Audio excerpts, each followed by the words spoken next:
Hello friends, welcome to my channel secret recipe. இன்னைக்கு நம்ம செய்ய போகிற ரெசிபி தக்காளி ரசம். இதுக்கு தேவையான இன்க்ரீடியன்ஸ்: தக்காளி, புளி, சீரகம், மிளகு, மல்லி, வெங்காயம், பூண்டு, கருவேப்பிலை, மல்லி இலை, உப்பு.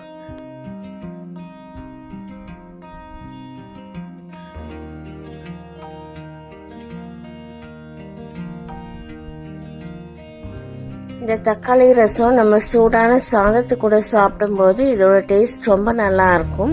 அதோட இதை நம்ம சூப்பாகவும் குடிக்கலாம், அதுக்கும் இது ரொம்ப நல்லா இருக்கும்.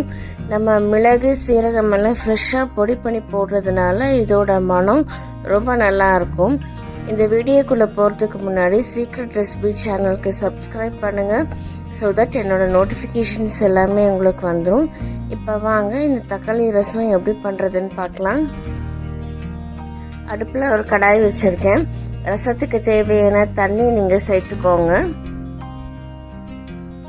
இதில் நான் 3 தக்காளி சேர்த்துக்கிறேன். ரசத்துக்கு நான் 3 தக்காளி சேர்த்துக்கிறேன். அதோட சின்ன சைஸில் புளி சேர்த்துக்கிறேன். இது நல்லா வேக வச்சு நம்ம எடுத்துக்கலாம். இப்போ பாருங்க, நல்லா கொதிச்சுட்ருக்கு. தக்காளி நல்லா வெந்துட்டுருக்கு பாருங்க. தக்காளி கொஞ்சம் காயம் இருக்கிறதுனால நான் இந்த மாதிரி வேக வச்சு நான் எடுத்துக்கிறேன். நீங்கள் பழமாக எடுத்தீங்கன்னா நீங்கள் அப்படியே கூட மசிச்சு நீங்கள் போட்டுக்கலாம்.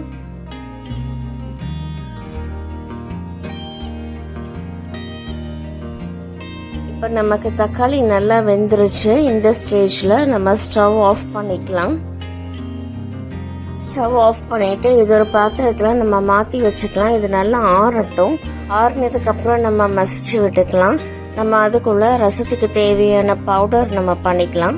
1 ஸ்பூன் சீரகம் எடுத்திருக்கேன், 3/4 ஸ்பூன் மிளகு எடுத்திருக்கேன், கொஞ்சமா தனியா எடுத்துக்கிறேன். இதை நம்ம நல்லா பவுடர் பண்ணி எடுத்துக்கலாம். ஜார் ஈரம் இல்லாம பார்த்துக்கோங்க, அப்பதான் நமக்கு நல்லா பவுடர் பண்ண முடியும். இந்த மாதிரி நீங்க பவுடர் பண்ணி வச்சுக்கோங்க. இதை எடுத்து ஒரு பிளேட்ல நம்ம மாற்றி வச்சுக்கலாம். அதே ஜாரில் 6 சின்ன வெங்காயம் எடுத்திருக்கேன், கூட 5 பூண்டு எடுத்திருக்கேன், கொஞ்சமாக கருவேப்பிலை சேர்த்துக்கிறேன். சேர்த்துட்டு இதை நம்ம 1-2 அடித்து எடுத்துக்கலாம். ரசத்துக்கு சின்ன வெங்காயம் தான் நல்லா இருக்கும், ஸோ நீங்கள் சின்ன வெங்காயம் சேர்த்துக்கோங்க. சேர்த்துட்டு இந்த மாதிரி நீங்கள் 1-2 அடித்து எடுத்து வச்சுக்கோங்க. நீங்கள் இதை நல்லா நைஸாக அரைக்கணும்னு தேவையில்லை. இந்த மாதிரி 1-2 நீங்கள் தட்டி எடுத்து வச்சுக்கோங்க. இப்போ நம்மளோட தக்காளி நல்லா ஆறிடுச்சு. மேலே இருக்கிற தோலை நம்ம எடுத்துடலாம், அது நமக்கு தேவையில்லை. நல்லா வெந்திருக்கிறதுனால நமக்கு மேலே இருக்கிற தோல் நமக்கு ஈஸியாக வந்துடும். இந்த மாதிரி நீங்கள் எடுத்துக்கோங்க, இது நமக்கு தேவையில்லை.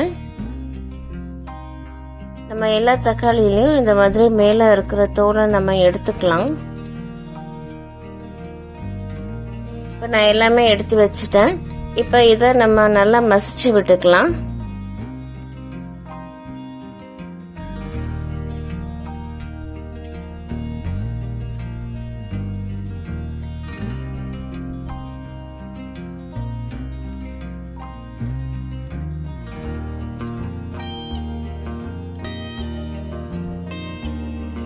தக்காளி, புளி எல்லாமே நல்லா மசிச்சாச்சு. உங்களுக்கு ரசத்துக்கு தண்ணி இன்னும் கொஞ்சம் தேவைன்னா நீங்க இன்னும் கூட கொஞ்சம் தண்ணி சேர்த்துக்கோங்க. இப்போ நமக்கு தேவையான தக்காளியும் புளியும் ரெடி ஆயிருச்சு. இப்போ நம்ம இதை தாளிக்க ஆரம்பிச்சிடலாம். அடுப்பில் ஒரு கடாய் வச்சிருக்கேன். 2 டேபிள் ஸ்பூன் ஆயில் விட்டுருக்கேன். எண்ணெய் கொஞ்சம் சூடாகட்டும். சூடானதுக்கு அப்புறமா நம்ம கடுகு சேர்த்துக்கலாம். கடுகு நல்லா பொரிஞ்சதுக்கு அப்புறமா கருவேப்பிலை சேர்த்துக்கலாம். கருவேப்பிலை சேர்த்துட்டு நம்ம தட்டி வச்சிருக்கிற பூண்டு, வெங்காயம் இது கூட நம்ம சேர்த்துக்கலாம். சேர்த்துட்டு 1 நிமிஷம் இந்த ஆயில நல்லா வதக்கி விட்டுக்கலாம். வெங்காயம், பூண்டு ஆயில நல்லா வதக்கும் போது நமக்கு மனம் ரொம்ப நல்லா இருக்கும்.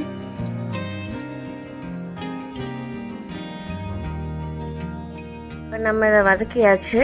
பவுடர் பண்ணி வச்சிருக்கிற ரசப்பொடியை நம்ம அதெல்லாம் போட்டுக்கலாம். போட்டுட்டு இதுவும் 1 நிமிஷம் நல்லா வதக்கி விட்டுக்கோங்க.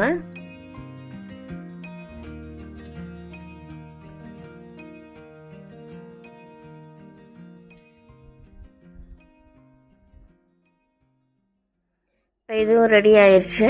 இப்போ இது கூட நம்ம மசிச்சு வச்சிருக்கிற தக்காளி புளி தண்ணி இதில் நம்ம சேர்த்துக்கலாம்.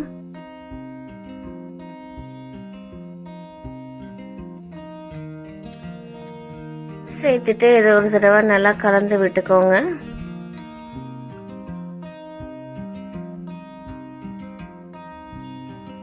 இப்போ இந்த ரசத்துக்கு தேவையான உப்பு சேர்த்துக்கலாம். நான் கல்லுப்பு தான் சேர்த்துறேன். நம்ம ரசம் பண்ணும்போது ரசம் எப்பவுமே கொதிக்க வைக்கக்கூடாது, அதோட டேஸ்ட் நல்லா இருக்காது. சைடில் நல்லா நுரக்கட்டினோன்னா நம்ம ஆஃப் பண்ணிக்கலாம். இப்போ பாருங்கள், உங்களுக்கு பார்க்கும்போதே தெரியும் சைடில் எல்லாம் நல்லா நுரக்கட்டி இருக்கு பாருங்க. இப்போ இந்த ஸ்டேஜில் நம்ம ஸ்டவ் ஆஃப் பண்ணிக்கலாம். ஆஃப் பண்ணிவிட்டு நான் கார்னிஷிங்காக கொஞ்சமாக மல்லி இலை சேர்த்துக்கிறேன். இப்போ நம்மளோட தக்காளி ரசம் சூப்பராக ரெடி ஆயிடுச்சு பாருங்க. இதை ஒரு சர்விங் பவுலுக்கு நம்ம இப்போ மாற்றிக்கலாம். இப்போ நம்மளோட தக்காளி ரசம் சூப்பராக ரெடி ஆயிடுச்சு பாருங்க. நம்ம ஃப்ரெஷ்ஷாக நம்ம அரைச்சி செய்யறதுனால இதோட டேஸ்ட் ரொம்ப நல்லா இருக்கும். நம்ம இந்த ரசம் சூடான சாதத்து கூட நம்ம சர்வ் பண்ணும்போது இதோட டேஸ்ட் ரொம்ப நல்லா இருக்கும். இதோட மனமும் ரொம்ப நல்லா இருக்கும். நீங்கள் இதை சூப்பாகவும் குடிக்கலாம், அதுக்கும் இது ரொம்ப நல்லா இருக்கும். மழை காலத்தில் நீங்கள் இந்த மாதிரி செஞ்சு சூப்பாகவும் குடிக்கலாம், அதோட டேஸ்ட் ரொம்ப நல்லா இருக்கும். ஸோ ஃப்ரெண்ட்ஸ், இந்த ரெசிபி நீங்கள் எல்லாருமே ட்ரை பண்ணி பாருங்கள். இந்த ரெசிபி உங்களுக்கு பிடிச்சிருந்தா சீக்ரெட் ரெசிபி சேனலுக்கு லைக் பண்ணுங்கள், ஷேர் பண்ணுங்கள், சப்ஸ்கிரைப் பண்ணுங்கள், கூட பெல் ஐக்கானை கிளிக் பண்ணுங்கள். ஸோ தட் என்னோட நோட்டிஃபிகேஷன்ஸ் எல்லாமே உங்களுக்கு வந்துடும். Thank you, take care, bye bye.